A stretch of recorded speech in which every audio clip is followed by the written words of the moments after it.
चाणक्य के अनुसार दिल्ली के मुख्यमंत्री अरविंद केजरीवाल नेता हैं या ठग, क्योंकि चाणक्य ने कहा था कि जहां की प्रजा लालची होती है वहां ठग राज्य करते हैं। ये अपने हिसाब से लोकतंत्र दिन में 4 बार मार देते हैं और कर देते हैं जिंदा।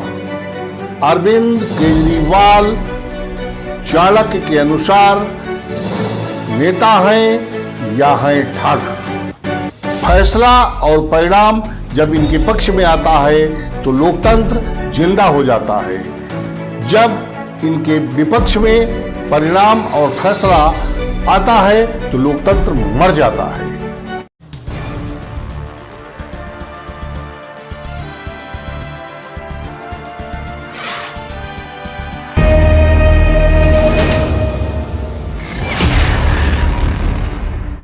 उन्होंने दिल्ली की जनता को मुफ्त पानी और बिजली देने का वादा करके सत्ता में तो आ गए। उन्होंने सरकार भी दिल्ली में बना ली, लेकिन उनकी फितरत किसी दुम्हे सांप जैसी रही कि वो अंदर से तो कुछ और थे और बाहर से कुछ और थे, क्योंकि उन्होंने अन्ना हजारे की एक जनसभा में स्वयं ही कहा था कि शायद कुर्सी ही आदमी को बेईमान बना देती है। तो अब अरविंद बेईमान हैं या नहीं हैं मैं नहीं कह सकता, लेकिन उनके ऊपर शराब घोटाले को लेकर जो आरोप जांच एजेंसियों ने लगाए हैं, जिसके तहत उनके कई नेता जेल की सलाखों के पीछे हैं और कुछ बाहर आ गए हैं। संजय सिंह की अभी जमानत हो गई है। तब आम आदमी पार्टी के लिए लोकतंत्र जिंदा हो गया, और जब जेल के अंदर चले गए तो लोकतंत्र मर गया।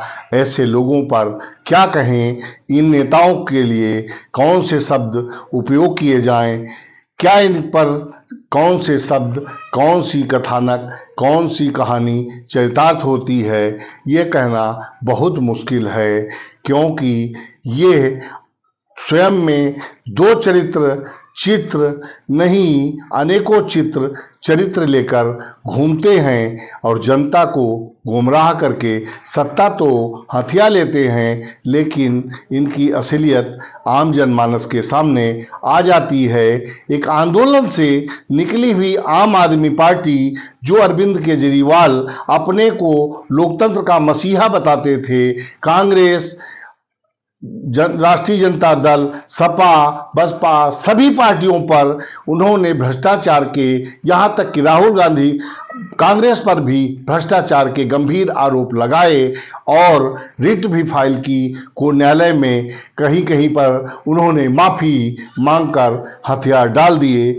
लेकिन ये क्या है कि अरविंद केजरीवाल की ये कौन सी फितरत है, ये कैसे नेता हैं, इनको कैसे भारत का संविधान इजाजत देता होगा। लेकिन मेरी कलम, मेरी आवाज इनको नेता भी कहने की इजाजत नहीं देती।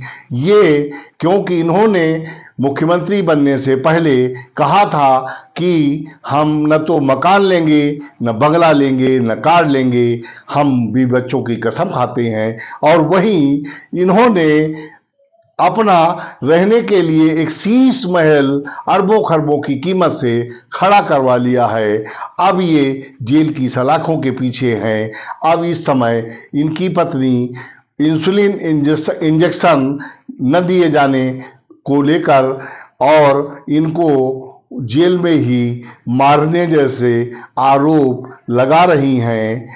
आम जनता सब जानती है कि ठग गए तो एक बार बिक गए। इनकी सरकार पंजाब में भी बन गई, और ये कितने झूठे हैं इसके प्रमाण आपको एक एक करके दिए जा सकते हैं। जब इन्होंने सब पर, सभी पार्टियों पर आरोप लगाए कि ये भ्रष्टाचारी हैं, तो इनको गठबंधन फिर सत्ता के लिए नहीं करना चाहिए था। अगर आप क्रांतिवीर थे, अन्ना हजारे के चेला थे, शिष्य थे, तो आपको फिर किसी तरीके से विपक्ष में रहकर लोकतंत्र को मजबूत करना चाहिए था। जैसे भारतीय जनता पार्टी 2 सांसद किसी समय उनके जीते थे, आज 303 सांसद नरेंद्र मोदी की सरकार में हैं। तो ऐसे ही आपको अगर सच्चे मायने में लोकतंत्र को बता रहे थे कि जिंदा करना है, मर गया है, ये नेता कितने समय लोकतंत्र को मार देते हैं, कितने समय जिंदा कर देते हैं, ये खुद जाने। क्योंकि लोकतंत्र जब इनके पक्ष में आ जाता है, जब कोई परिणाम इनके पक्ष में आता है, फैसला पक्ष में आता है, तो लोकतंत्र जिंदा हो जाता है। और जब कोई फैसला और परिणाम इनके विपक्ष में आ जाता है, तो लोकतंत्र मर जाता है। ये दो मुँहे सांप से भी सपोले कठिन हैं। अगर ये डस लें तो आदमी न जाने उस ईश्वर भी इनसे माफी मांगेगा। क्योंकि ये अंदर तो पूजा राम की करते हैं, लेकिन सत्ता के लिए राम का विरोध भी करते हैं।